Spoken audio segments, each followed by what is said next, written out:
Hello student, good morning. Welcome to SK education centre BJP. आज हम क्रांतिकारी आंदोलन का जो लास्ट पार्ट बचा हुआ था, यानी कि 7 नंबर क्वेश्चन से उसको आज हम कवर करेंगे। तो चलिए वीडियो को स्टार्ट करते हैं। तो वीडियो को शुरू करने से पहले आप लोग से एक रिक्वेस्ट है कि अगर अभी तक आप लोग मेरे चैनल को सब्सक्राइब नहीं किए हैं तो चैनल को सब्सक्राइब कर दीजिए और मेरे इस वीडियो को लाइक कर दीजिए। और आप लोग कहीं से भी अगर एजुकेशन ग्रुप से जुड़े हुए हो, चाहे वो फेसबुक, इंस्टाग्राम, ट्विटर या व्हाट्सएप हो, तो वहाँ इसके लिंक को शेयर करके ज़रूर आ जाइए। तो स्टूडेंट चलते हैं, पहला क्वेश्चन शुरू करते हैं 7 नंबर से, क्योंकि कल हम 1 से 6 तक कर चुके थे। तो 7 नंबर प्रश्न है, अभिनव भारत नामक संस्था की स्थापना निम्नलिखित में से किसने की थी? तो आंसर हो जाएगा विनायक दामोदर सावरकर। वीडी सावरकर विनायक दामोदर सावरकर द्वारा 1899 में स्थापित मित्र मेला ही वर्ष 1904 में एक गुप्त सभा अभिनव भारत में परिवर्तित हो गई। अभिनव भारत की शाखाएं महाराष्ट्र के अलावा कर्नाटक और मध्य प्रदेश में भी स्थापित की गई। 8 नंबर है, 1908 में अंग्रेजों द्वारा कैद कर लिए जाने पर बाल गंगाधर तिलक को भेजा गया। तो आंसर हो जाएगा मांडले। केसरी में प्रकाशित लेखों के लिए जून 1908 में गिरफ्तार कर राजद्रोह का मुकदमा चलाया गया, जिसके अंतर्गत तिलक को 6 वर्ष की सजा दी गई। इस दौरान इन्हें मांडले जेल में रखा गया था। 9 नंबर प्रश्न है, लाहौर षड्यंत्र मामला किसके विरुद्ध रजिस्टर किया गया था? तो आंसर हो जाएगा भगत सिंह। भगत सिंह, राजगुरु और सुखदेव को 23 मार्च 1931 को वर्ष 1928 ईस्वी में लाहौर षड्यंत्र मामले में सैंडर्स की हत्या के कृत्य के लिए फांसी दी गई थी। 10वां नंबर है, भगत सिंह, राजगुरु और सुखदेव को फांसी पर कब चढ़ाया गया था? तो आंसर हो जाएगा मार्च 23, 1931, यानी कि 23 मार्च 1931 को चढ़ाया गया था फांसी पर।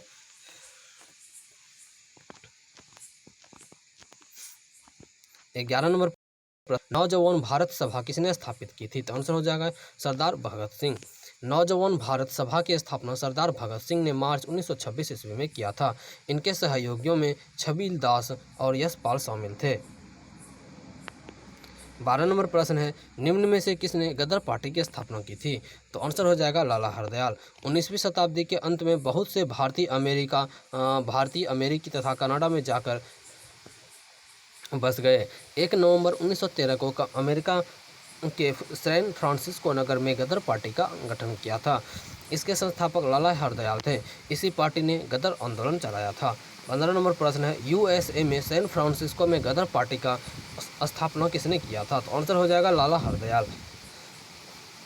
14 नंबर प्रश्न है, हरदयाल एक महान बुद्धिजीवी का संबंध था। तो आंसर हो जाएगा गदर आंदोलन से। 15 नंबर प्रश्न है, गदर पार्टी का संस्थापक कौन था? तो आंसर हो जाएगा लाला हरदयाल। 16 नंबर प्रश्न है, गदर पार्टी का मुख्यालय कहाँ था? तो आंसर हो जाएगा सैन फ्रांसिस्को में। 17 नंबर प्रश्न है, निम्नलिखित में से किसने गदर आंदोलन में महत्वपूर्ण भूमिका निभाई थी? तो आंसर हो जाएगा लाला हरदयाल। वर्ष 1913 ईस्वी में सोहन सिंह भाखना ने Hindustan Association of the Pacific Coast नामक संस्था की स्थापना की। इस संस्था ने गदर नामक एक अखबार निकाला, जिससे इस संस्था का नाम भी गदर पार्टी पड़ गया। लाला हरदयाल इस संस्था के मनीषी पथ प्रदर्शक थे। गदर पार्टी के सदस्यों में रामचंद्र बरकतुल्ला, रास बिहारी बोस, राजा महेंद्र प्रताप, अब्दुल रहमान, भीकाजी कामा आदि, परमानंद, करतार सिंह सराभा तथा पंडित काशीराम प्रमुख थे। 18 नंबर प्रश्न है, निम्न में से कौन सी जनजाति ताना भगत आंदोलन के साथ जुड़ी हुई है? तो आंसर हो जाएगा ओरांव। ताना भगत आंदोलन की शुरुआत प्रथम विश्व युद्ध 1914 के बाद छोटा नागपुर तत्कालीन बिहार में हुई थी। इस आंदोलन को ओरांव जनजाति के जतरा भगत, बलराम भगत, देवमेनिया भगत महिला ने किया। इसमें देवमेनिया भगत महिला है, ठीक है, तो इन्होंने भी मिलकर इसमें अपना योगदान दिया था।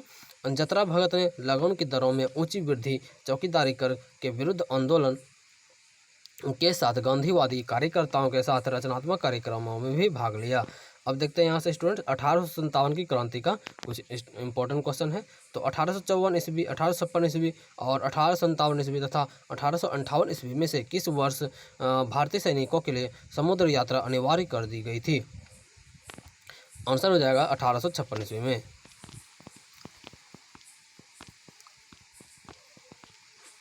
1824 ईस्वी में सिपाहियों ने ईस्ट इंडिया कंपनी के लिए लड़ने के लिए समुद्र मार्ग से कहाँ जाने से इनकार कर दिया? तो आंसर हो जाएगा बर्मा। रानी लक्ष्मीबाई की शिकायत कब हुई तथा रानी लक्ष्मीबाई की शिकस्त कब हुई तथा उन्हें कब मारा गया? तो आंसर हो जाएगा जून 1858 ईस्वी में। नवंबर में बहादुर शाह जफर की मृत्यु कहाँ हुई थी?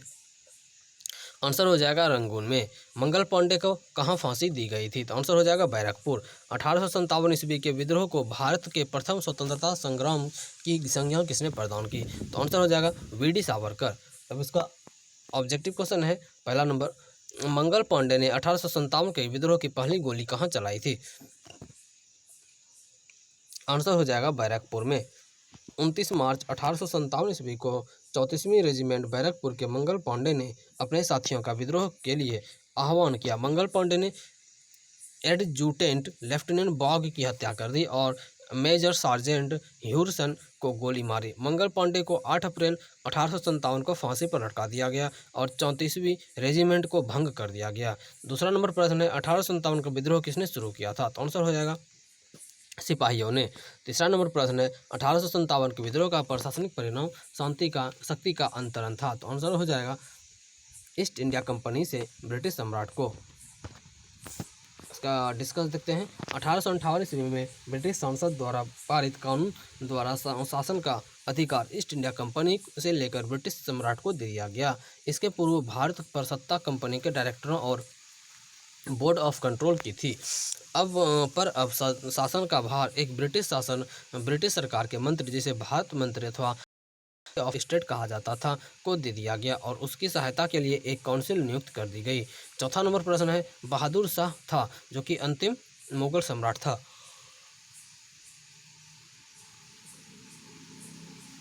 बहादुर शाह द्वितीय अंतिम मुगल शासक था। 1857 की क्रांति के दौरान इसे पकड़कर रंगून जेल में बंद कर दिया गया था। पांचवा नंबर प्रश्न है 1857 के विद्रोह के दौरान भारत का गवर्नर जनरल कौन था? तो आंसर हो जाएगा लॉर्ड कैनिंग। 1857 के विद्रोह के दौरान लॉर्ड कैनिंग 1856 से 1862 भारत के गवर्नर जनरल थे। छठा नंबर प्रश्न है 1857 का विद्रोह निम्न स्थानों पर हुआ था, उनका सही क्रम बताना है। तो 1857 का विद्रोह सर्वप्रथम 29 मार्च 1857 को बैरकपुर में मंगल पांडे द्वारा हुआ था। 10 मई 1857 को मेरठ में विद्रोह हुआ और 12 मई 1857 को मेरठ के विद्रोही सैनिकों ने दिल्ली पर अधिकार कर लिया। जून 1857 में झांसी में विद्रोह हुआ। 7वां नंबर प्रश्न है कानपुर के गदर का नेतृत्व किसने किया था? तो आंसर हो जाएगा नाना साहिब।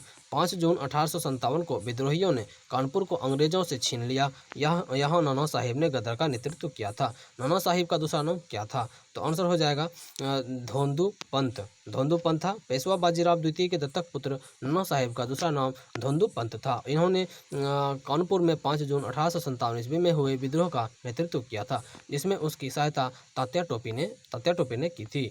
9वां नंबर प्रश्न है भारत में सिविल सर्विस का सूत्रपात निम्नलिखित में से किसने किया था? तो आंसर हो जाएगा कॉर्नवालिस। भारत में सिविल सेवा या लोक सेवा का सृजन कॉर्नवालिस द्वारा किया गया। बंगाल का गवर्नर जनरल बनने के बाद कॉर्नवालिस ने प्रशासन को पुनर्गठित किया तथा राजस्व बोर्डों को भंग कर इसके संबंध में भी नए नियम बनाए तथा कंपनी के अधिकारियों के व्यक्तिगत व्यापार के संबंध में भी नियम बनाए। 10वां नंबर प्रश्न है ब्रिटिश क्राउन ने ईस्ट इंडिया कंपनी से भारत पर प्रभुसत्ता किस वर्ष में प्राप्त की? तो आंसर हो जाएगा 1858। 1 नवंबर 1858 ईस्वी को रानी की उद्घोषणा जारी करने के लिए शाही दरबार इलाहाबाद में लॉर्ड कैनिंग द्वारा आयोजित किया गया था। इस उद्घोषणा के द्वारा भारत का शासन सीधे ब्रिटिश ताज के अंतर्गत आ गया।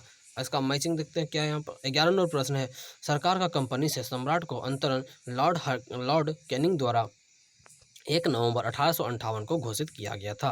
तो आंसर हो जाएगा इलाहाबाद में। सरकार का कंपनी से सम्राट को हस्तांतरण लॉर्ड कैनिंग द्वारा 1 नवंबर 1858 ईस्वी को इलाहाबाद के मिंटो पार्क में पढ़े गए महारानी विक्टोरिया के घोषणा पत्र द्वारा किया गया था। 12 नंबर प्रश्न है निम्न में से किसने अंग्रेजों के विरुद्ध 1857 के संघर्ष में भाग नहीं लिया था? तो आंसर हो जाएगा टीपू सुल्तान। अंग्रेजों के विरुद्ध 1857 के नेतृत्व में टीपू सुल्तान ने भाग नहीं लिया था। वह मैसूर का शासक था तथा चतुर्थ एंग्लो मैसूरी युद्ध 1799 ईस्वी में अंग्रेजों के विरुद्ध लड़ते हुए वीरगति को प्राप्त हुए। 13 नंबर प्रश्न है, निम्नलिखित में से कौन 1857 के गद्दार से संबंधित नहीं है? तो इसका आंसर हो जाएगा चंद्रशेखर आज़ाद।